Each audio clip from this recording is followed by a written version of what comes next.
આજે વૈશાખ સુદ પાંચમ એટલે કે સનાતન ધર્મના પુનરુત્થાન કરતા જગતગુરુ આદિ શંકરાચાર્યજીની 2533મી જન્મ જયંતિ।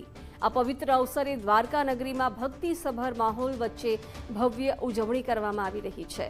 શારદા પીઠના પીઠાધીશ્વર સ્વામી સદાનંદ સરસ્વતીજીએ આ પ્રસંગે વિશેષ સંદેશ પાઠવ્યો। દ્વારકા શારદા પીઠ ખાતે આજે વહેલી સવારથી જ ઉત્સવનો પ્રારંભ થયો હતો। શાસ્ત્રોક્ત વિધિ વિધાન સાથે આદિ શંકરાચાર્યજીની પૂજ્ય પાદુકાઓનું પૂજન અર્ચન કરવામાં આવ્યું। આ મંગલ અવસરે ભગવાન દ્વારકાધીશના મંદિરના શિખર પર વિશેષ ધ્વજારોહણ કરી આશીર્વાદ મેળવવામાં આવ્યા। પૂજ્ય શંકરાચાર્ય સદાનંદ સરસ્વતીજીએ પોતાના સંદેશમાં જણાવ્યું કે જ્યારે વૈદિક ધર્મ અનેક ગેરસમજોમાં ઘેરાયેલો હતો ત્યારે આદિ શંકરાચાર્યજીએ અવતાર ધારણ કરી જ્ઞાનનો પ્રકાશ ફેલાવ્યો હતો।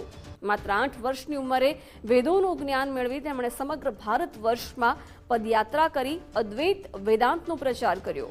દેશની ચારેય દિશામાં મઠોની સ્થાપના કરીને તેમણે રાષ્ટ્રને આધ્યાત્મિક અને સાંસ્કૃતિક તાંતણે બાંધવાનું ઐતિહાસિક કાર્ય કર્યું છે।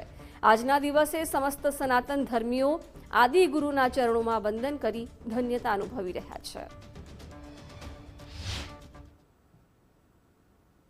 अनंत श्री विभूषित द्वारका शारदा पीठाधीश्वर स्वामी सदानंद सरस्वती जी महाराज जे अत्यारे परमहंसी गंगा आश्रम जबलपुर में विराजमान है एमने श्री चरणों में अमे लोग प्रार्थना करी अने द्वारकाधीशनु ध्वजानु पूजन आपणे कर्युं अने देश में जे अनेक प्रकारनी अशांति है ए अशांति मटे एक बीजाथी लोको प्रेम करे एक बीजा साथे लोको रहे एवी अमे लोको भगवान ने अने गुरुजी ने गुरु अने भगवान बे लोको ने पूजा करी अमे लोको एना चरणों में आवी आशा साथे एमनो पादुका पूजन अमे लोको कर्युं।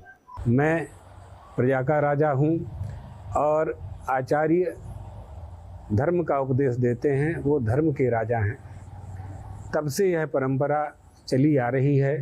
जिस समय भगवत पादाद्य शंकर का अवतार हुआ उस समय अनास्था अधर्मी प्रज्ञापराधी उत्पन्न हो रहे थे। सारा राष्ट्र अनीश्वरवाद से दीक्षित हो चुका था। सारे पाखंड का उन्होंने खंडन किया और 72 मतों का खंडन करके अद्वैत वेदांत का किला खड़ा कर दिया। आज के परम पवित्र अवसर पर भगवत पादाद्य शंकराचार्य जी के अवतरण दिवस पर हम उनके चरणों में कोटिशः प्रणाम करते हुए